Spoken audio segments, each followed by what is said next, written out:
Joshua 2. Rahab and the spies. Then Joshua son of Nun secretly sent 2 spies from Shittim.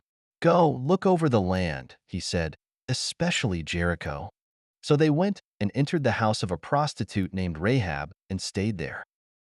The king of Jericho was told, "Look, some of the Israelites have come here tonight to spy out the land."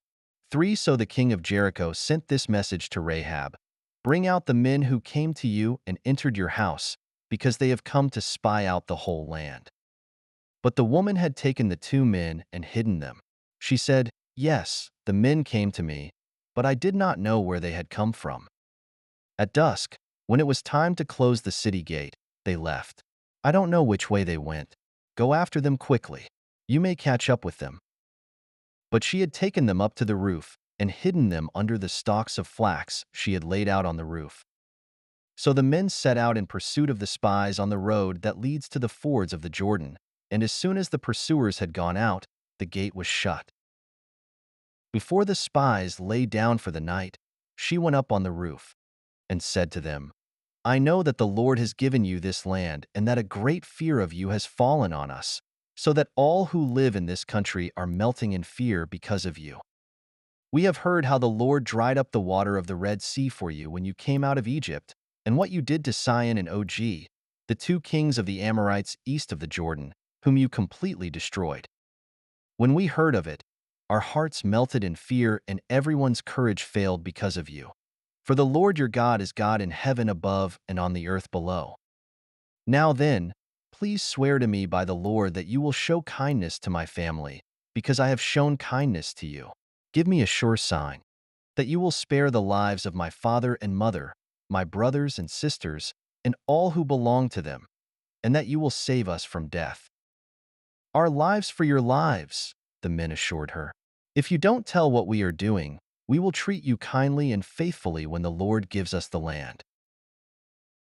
So she let them down by a rope through the window, for the house she lived in was part of the city wall.